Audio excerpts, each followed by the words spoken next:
मौलाना मुजीबुर रहमान जा बयान ॿुधण जे लाइ मौलाना साहब जो यूट्यूब चैनल ज़रूर सब्सक्राइब कंदा। साईं, हराम जी कमाई में अगर कोई माण्हू नेकी जो कम करे तो छा उनके अजुर मिलंदो या न? मसलन तौर मस्जिद ठहराए, उमरो करे, हज करे, तमाम वॾियूं नेकियूं करे, साईं हराम जी कमाई में अगर कोई भी नेकी करे तो नेकी जो अजुर न मिलंदो। ॻाल्हि सम्झ में आई न आई? व्याज जे पैसे का मस्जिद ठहराईंदो न, अजुर ज़ीरो ज़ीरो भी न मिलंदो, ज़ीरो ज़ीरो भी न मिलंदो। उमरो कई, अजुर ज़ीरो ज़ीरो भी न मिलंदो। हज कई, अजुर ज़ीरो ज़ीरो भी न मिलंदो। हराम जी कमाई मां नेकी करण, वरी उनखे जेकॾहिं नेकी सम्झे थो, हराम जी कमाई मां नेकी करण वरी उनखे नेकी सम्झे, मां त वॾो भलो कमु कयो आहे, इहो कंहिं हद ताईं इंसान खे कुफुर ते बि पहुचाए सघे थो। हराम जी कमाई, यार मां व्याज हलाए मुन मां मस्जिद ठहिराई हुयमि, केॾो अलाह ताला मूंखे अजुर ॾींदो? अलाह ताला अजुर न ॾींदो। अलाह ताला फरमाईंदो पाक माल मां खणी अचो। अल्लाह पाक माल के पसंदि कंदो आहे। बाक़ी हराम जे माल मां केतिरो बि कुझु करे वठो, कुझु बि न थींदो। नेकी मिलंदी न, नेकी मिलंदी न। हिकिड़ो मिसाल मां तव्हांखे ॾियां, गैर मुस्लिम तमामु वॾी जेको आहे न फलाइत कमु कंदा आहिनि न, इंसान जी ख़ैर ख़्वाही बि काफ़ी गैर मुस्लिम कंदा आहिनि। काफ़ी उन्हनि जा बहितरीनु इदारा बि आहिनि जंहिंमें इंसाननि खे रिस्पॉन्स मिलंदो आहे। यार यहूदी बि अथव घणा, उहो इंसान जी ख़िदमत लाइ कमु कंदा आहिनि, पर ॻाल्हि हिकिड़ी तव्हांखे ज़हन ॿुधाए छॾियां, उन्हनि खे कंहिं क़िस्म जो आख़िरत में फ़ाइदो न मिलंदो।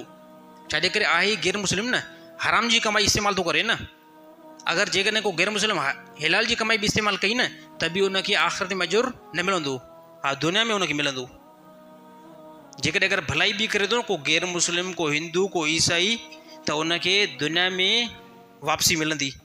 यानी पहिरियों उनजो कारोबार करोड़ जो हो न, पर हाणे जेकॾहिं इंसान जी भलाई कई न, उनजो 2 करोड़ जो कारोबार थी वेंदो। अल्लाह ताला दुनिया में वापसि थो ॾिस। मुस्लमान जेकी नेकी कंदो आहे, मोमिन जेकी नेकी कंदो आहे, हिलाल जे पैसे खां कंदो आहे, अल्लाह ताला छा कंदो आहे? 10 अल्लाह ताला हिते रिज़ल्ट ॾेखारींदो आहे, बाक़ी 70 अल्लाह ताला आख़िरत में रिज़ल्ट ॾेखारींदो। त साईं हराम जी कमाई मां जेकी बि इबादत कंदव, इबादत यानी जेको बि सदको कंदव, हे तव्हांजो जेको क़बूल न पवंदो। हिलाल खे फोकस कयो, हिलाल खे फोकस कयो। ऐं हराम जो पैसो ज़ाया थी वेंदो आहे। हराम जो पैसो पोइ कहिड़ो बि हुजे, मसइलन तौरु मां हिकिड़ो नंढो मिसाल ॾियां, जुआ जो पैसो, जुआ जो पैसो, इन अंदरि का भलाई ऐं ख़ैर आहे? न। जुआरनि खां वञी करे पुछा कयो, जुआरनि खां वञी करे पुछा कयो, त खटींदा त बि जेको मज़ो न ईंदो आहे। खटींदा त बि मज़ो, हाराईंदा त बि हिन जो दिमाग़ु फाटंदो आहे।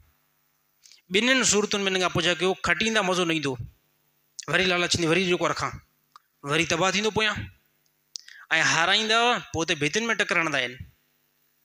जुआरी यानी ॾिसो, गुनाह जे कम में कंहिं क़िस्म जो फ़ाइदो आहे ई न, गुनाह जे कम में कंहिं क़िस्म जो फ़ाइदो आहे ई न। त जंहिं शइ खां इस्लाम जलियो आहे न, नुक़सानु ॾिसंदव, हलाकत ॾिसंदव, उनखां जेको आहे परे थी वञो, उनखां परे थी वञो। ऐं जंहिं शइ जो इस्लाम हुकुम ॾिनो आहे न, उनजी इताअत में अचो, दुनिया में बहितरीनु रिज़ल्ट ॾिसंदो उनजो। साईं अल्लाह ताला तमामु जुआरनि खे सम्झ नसीब अता फरमाए। साईं कंहिंखे मां टारगेट नथो बणायां, अगरि कोई हूंदो बि साईं अल्लाह ताला उनखे सम्झ ॾींदो।